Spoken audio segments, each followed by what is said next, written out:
Welcome to Massanutten Regional Library's online book talks. I'm Mr. Randy. Today we're going to be taking a peek at 4 Chris Van Dusen books. The first one we're going to look at is The Circus Ship. Read a small snippet from that. The captain, Mr. Carrington, was honest and sincere. He thought that they should drop the hook and wait for things to clear. But Mr. Payne, the circus boss, was terribly demanding. He stomped up to the helm where Captain Carrington was standing and screamed, "Don't stop, keep going. I've got a show to do. Just get me down to Boston town tomorrow, sir, by 2. That gives you an idea of some of the cadence and rhyme that he employs with the circus ship. Inspiration for the circus ship actually came from the historical account of an 1830s story of the Royal Tar. It was a steamship carrying an entire circus. It attempted to sail from St. John, New Brunswick to Portland, Maine. This ship experienced all kinds of mechanical problems, and every animal had to jump overboard. Van Dusen deftly tweaks the details to create a rollicking picture book adventure. In his story, the ship hits a hidden ledge while navigating a thick fog. The circus master abandons the animals to the icy water. But after a long night of swimming, the animals manage to swim ashore to a small island off the coast of Maine. At first, the people of the island village are leery as animals pop up everywhere. There's a python in the pantry. There's a tiger in the tulips. The villagers' feelings change quickly after the tiger rescues a little girl from a burning building. The tiger saw the shed. He had jumped through flames 1,000 times back in his circus days. So he ran past all the people and he leapt into the blaze. Well, this daring rescue endeared the animals to the village. The village gets word that the mean circus master is going to try to find the animals and take them back to the circus. Well, they devise a plan to disguise and camouflage the animals throughout the village, and it works. Despite all his searching, the mean circus manager, he leaves empty-handed with no animals. This is a wonderful picture book. Highly recommend it. There's always a little something extra with his books, and when they get to the end where the circus master's searching for the animals, it's great for the children to look for those animals in the picture. Highly, highly recommend. Illustrations are deep, bright, and have a timeless feel, so definitely check out The Circus Ship. The next Chris Van Dusen book we're going to look at is Randy Riley's Really Big Hit. Randy Riley stood at bat. He gazed out at the mound. His knees began to tremble and his heart began to pound. Then Randy started thinking about the pitcher's throw. He wondered without gravity how far the ball would go. And as he stood there pondering, strike 3 went whizzing by. "You're out," he heard the umpire call, then walked off with a sigh. Randy Riley loves baseball and science. He's a science whiz, but swings and misses in baseball. One evening before bed, Randy notices something unusual through his telescope, a giant fireball. Well, he plots the path of the fireball and calculates it will hit his town in 19 days. Randy tries to warn his parents, but they don't take him serious and they send him to bed. He thinks the whole night through and it becomes clear what he must do. He gathers all the things he needs and heads to the shed behind his house. For 18 days he labors and welds and measures until his work is done. On the 19th day, the rest of the town finally realizes that a fireball is approaching. Randy doesn't panic. He powers up his solution to the fireball, a gigantic remote-controlled robot.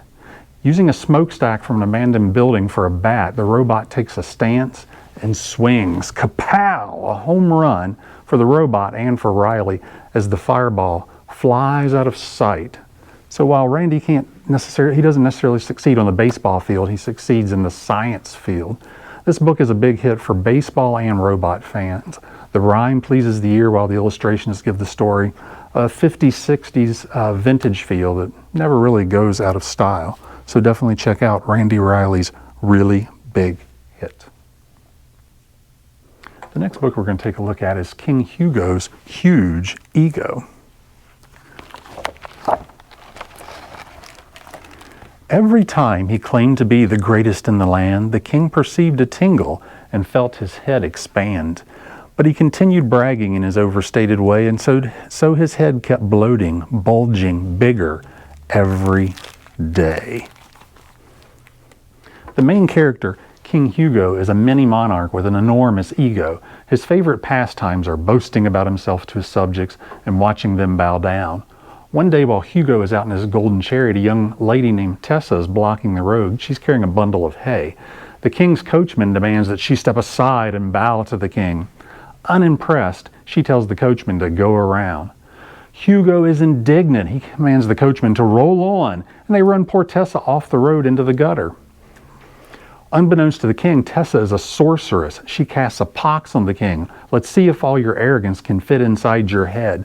Well, the pox causes King Hugo's head to grow whenever he brags about himself, and brag he does. His head finally gets so big, he's picked up by the wind and blown off the castle.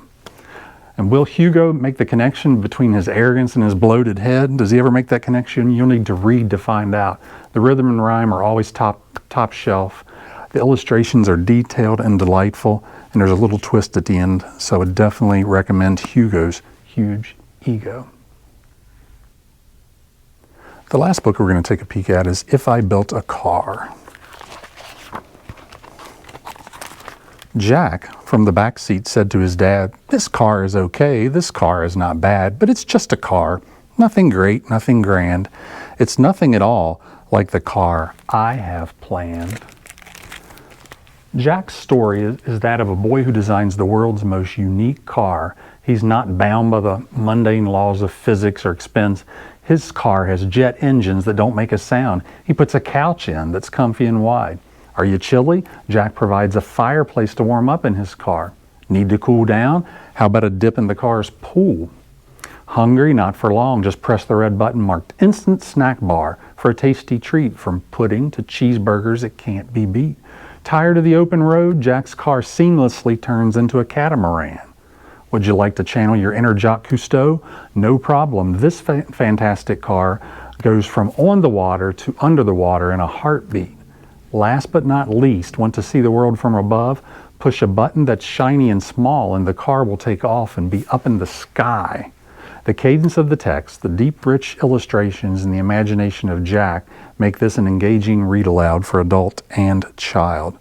Another thing I personally love, I love that Jack is the hero of his story, the child is the hero. I've literally used this book with hundreds of children from age 4 to age 7. It is always a hit. My children that I work with who are just learning English, in different stages of acquiring the language, can follow the illustrations. There's always something new to find. If you look at the details to the Van Dusen works, a lot of times he reuses bits and pieces from other stories so you can connect the dots with his illustrations. A win-win-win. Check out his website if you get a chance. It tells you about his process, how he creates his stories, how he works his storyboards. Highly recommend all of his books, but especially these 4. Thanks for joining us, Massanutten Regional Library's Book Talks.